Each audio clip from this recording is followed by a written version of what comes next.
नमस्कार दर्शक बंधु मु प्रदीप आपण मानक स्वागत करुच्ची आज आउ एक नुआ भिडियो रे।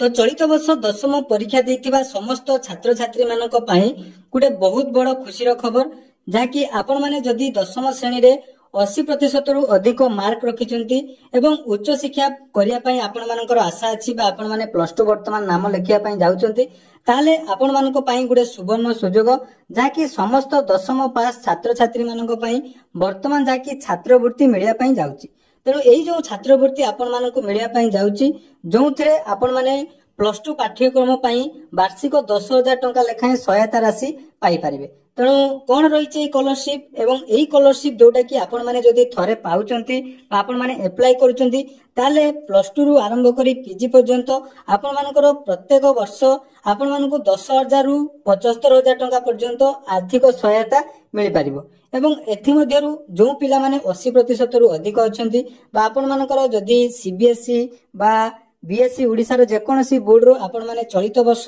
दशम परीक्षा देइचंती ताले वीडियो को जमारू स्किप न करी शेष जाय देखंतु एवं विशेष करी जो अभिभावक माने ए वीडियो देखुचंती से माने मध्य वीडियो को जमारू स्किप करिवे नै कारण जो स्कॉलरशिप विषय रे मु आज आपण मानकु कहया पई जाउची एही स्कॉलरशिप विषय रे पाखा पाखी बहुत पिलां को जणा नै अर्थात आमे जदी देखिबा ओडिसा रे जो भी पिला माने रहिचंती एही स्कॉलरशिप विषय रे से माने जानिबा नियाती दरकार जहा द्वारा कि ए स्कॉलरशिप रे जो सुविधा प्रदान करा जाउची ताहा आपण माने नियाती नेबे। तेणु वीडियो को शेष जाय देखिबे ता पूर्व जदि चैनल को प्रथम थर विजिट करथिबे वीडियो को लाइक करिवे चैनल को सब्सक्राइब करबा सहित पाखरे थिबा बेल आइकन को क्लिक करी ऑल ले सेट कर देबे। तो देखंतु पिला माने जते जो माने भी दशम श्रेणी परीक्षा 2025 रे पास आउट होइचंती सेमानक पई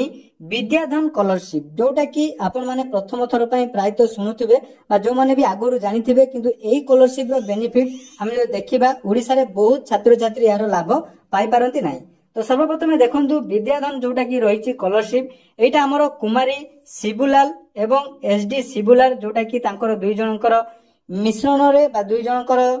गार्डियंस रे सरोजिनी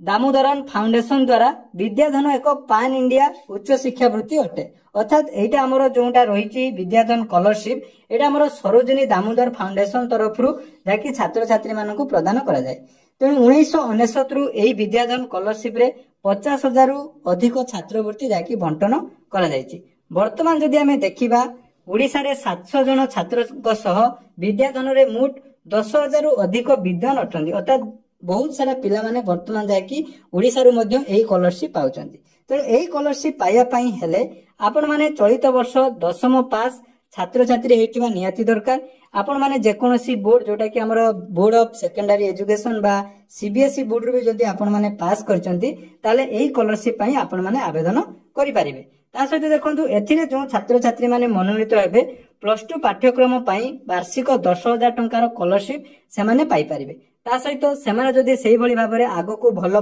पाठ पढंती ताले डिग्री जोटा कि पीजी करिया पई मध्य आपण मानकु 10,000 टंकार आरंभ करी 75,000 टंका पर्यंत छात्रवृत्ति एही स्कॉलरशिप माध्यम रे प्रदान करा जिवो जोटा कि आपण माने आवेदन जदि करूचंती एवं आवेदन करिवा बहुत सहज आपण माने थरे एथिरे सिलेक्शन पाइले आपण मानकु जाकि परवर्ती समय रे बहुत सारा बेनिफिट मिलिया पई जाउची। तेणु देखंतु एथिरे जो ऑनलाइन आवेदन वर्तमान जाकि आरंभ हो जाईची 15 मे रु ऑनलाइन आरंभ हो जाईची एवं शेष तारीख जाकि देखंतु रहिची 30 जून अर्थात 30 जून पर्यंत आपण माने ऑनलाइन ले आवेदन करि परिबे। तेणु आवेदन करिया पई जोटा कि योग्यता मानदंड बा एलिजिबल क्राइटेरिया जदि हमें देखिबा आपण मानक परिवार रे वार्षिक आय 2 लाख टंका रु कम थिबो ता सहित 2025 रे आपण माने दशम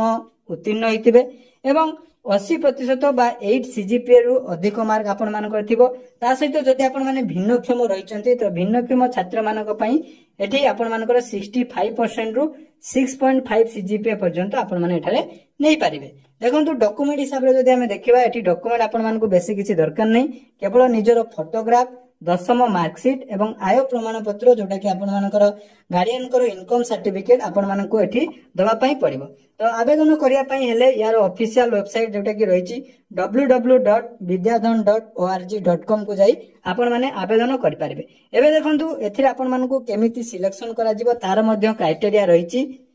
तो सिलेक्शन प्रोसेस जोटा कि रहिबो आपण माने ओडिसा रो जते जण पिला एथिरे एप्लीकेशन प्रोवाइड करिवे बा एप्लिकेशन जो पिला माने करिवे जते जन संख्यक एप्लिकेशन आसीबो सेही हिसाब रे आपण मानकर एठी सिलेक्शन हबो। गत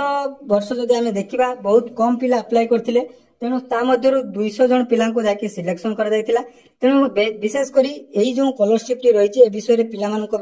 जाके काहा को भी जणा न थाए तेणु से माने केही भी अप्लाई करि पारंतिनी। तेणु जो माने भी अप्लाई करंती नियाती एथिरे कृतकार्य होंती। तेणु देखंतु अप्लाई करिया परे आपण मानकर एठी गुटे एग्जाम हबो ऑनलाइन एग्जाम जोटा कि आपण माने घरे बसी देबे। तो ऑनलाइन एग्जाम दे सारला परे आपण मानकर गुटे कोन करा जिवो ना जो माने भी शॉर्टलिस्टेड कैंडिडेट हेबे ताकर जाकी वेरिफिकेशन करा जिवो जेमिति कि आपण माने जोटा कि मूल रही 2 लाख टंकार इनकम कम थी आपण मानकर जो घर रही तार टिके वेरिफिकेशन करा जिवो जोटा कि ऑनलाइन मोड रे आपण मानको वीडियो कॉल माध्यम रे करा जिवो। तो सही सब हे साला परे जदि आपण माने योग्य होंती ताले एथि पई आपण मानकर जाकी प्रत्येक वर्ष आपण माने 10,000 टंकार सहायता राशि पाई परिबे। या पई आपण मानको ऑनलाइन ले जोटा कि मु कहली ऑनलाइन ले आवेदन करिया पई पड़िबो। तो जदि आपण माने ऑनलाइन ले आवेदन करिवार डिटेल्स वीडियो देखिया पई चाहउछंती नियाती कमेंट करंतु। सर्वप्रथमे आपण माने जो अपडेट मु देली भाई स्कॉलरशिप रे आपण मानको बहुत सारा बेनिफिट मिलिया पई जाउची। तेनु नियाती ए वीडियो को आपण मानकर संग साथी मानक सहित शेयर करंतु एवं जो माने भी बड़ लोक माने देखुचंती बा अभिभावक माने देखुचंती नियाती ए वीडियो को जाती शेयर करंतु जहा द्वारा कि आपनको घरे बा आपण मानकर परिवार रे जदि के 10वीं परीक्षा दैचंती ताले एई स्कॉलरशिप रो लाभ आपण माने नै पारिबे। धन्यवाद।